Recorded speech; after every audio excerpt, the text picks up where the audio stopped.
ज्या महिलांना लाडकी बहीण योजनेचे पैसे मिळतात तर अशांना ई-के-वाय-सी करणे आवश्यक आहे। तर ई-के-वाय-सी करताना जे काही प्रॉब्लेम येतात तर त्या संदर्भात आजच्या व्हिडिओमध्ये माहिती पाहणार आहे। कोणाला ओ-टी-पीचा प्रॉब्लेम येतात, कोणाला साईट ओपन होत नाही, तर या संदर्भात आजच्या व्हिडिओमध्ये माहिती पाहणार आहे। तर व्हिडिओला स्किप न करता शेवटपर्यंत बघा।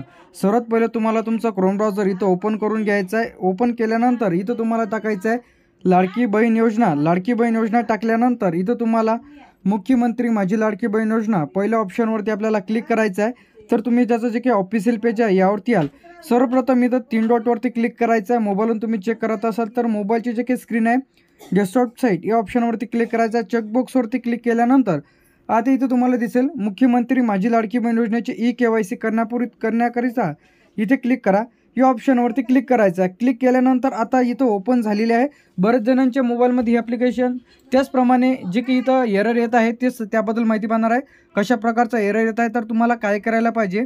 सर्वप्रथम तुम्हाला जे काही लाभार्थ्याचा आधार क्रमांक आहे ई-के-वाय-सी मुख्यमंत्री माझी लाडकी बहीण योजना लाभार्थ्याचा आधार क्रमांक इथं टाकायचा आहे। कॅप्चा इथं टाकायचा आहे। कॅप्चा आपण इथून रिफ्रेश देखील करू शकतो। तर इथं कॅप्चा जे आपण इथं एंटर करून घेऊया। कॅप्चा आपण इथं टाकलेला आहे।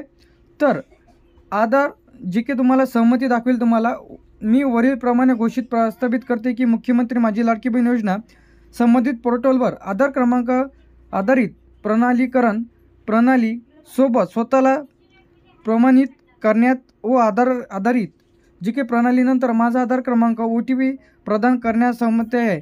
म्हणजे मी माझा आधार नंबर टाकल्यानंतर ओ-टी-पी टाकण्यास मी सहमत आहे। या ऑप्शनवरती क्लिक करायचं आहे। तर आता तुम्हाला तुमचा आधार नंबर टाका, कॅप्चा टाका। कॅप्चा तुम्ही इथून रिफ्रेश देखील करू शकता। ओ-टी-पी पाठवा या ऑप्शनवरती क्लिक करायचं आहे। तर इथं आपण आधार नंबर टाकून घेऊ। तर इथं टाकलेला आहे। यावरती क्लिक केल्यानंतर तुम्ही तुमचा आधार नंबर देखील चेक करू शकता। ओ-टी-पी पाठवा या ऑप्शनवरती क्लिक करायचं आहे। तर आता इथं लोडिंग घेत आहे। तर अशा जी काही लोडिंग घेत आहेत तर अशांनी आता रात्रीला करून पाहायचं आहे 9च्या सुमारामध्ये, तेव्हा कोणीच यामध्ये ॲक्टिव्ह नसते। तर यामध्ये कमीत कमी जे काही ई-के-वाय-सी करणं सुरू राहते, त्यामुळे आता जे काही साईटवरती लोड आहे त्यानंतर त्यामुळे असं इथं होत आहे। तर ओ-टी-पी तुम्हाला एरर असा मेसेज तुम्हाला देखील इथं येत आहे।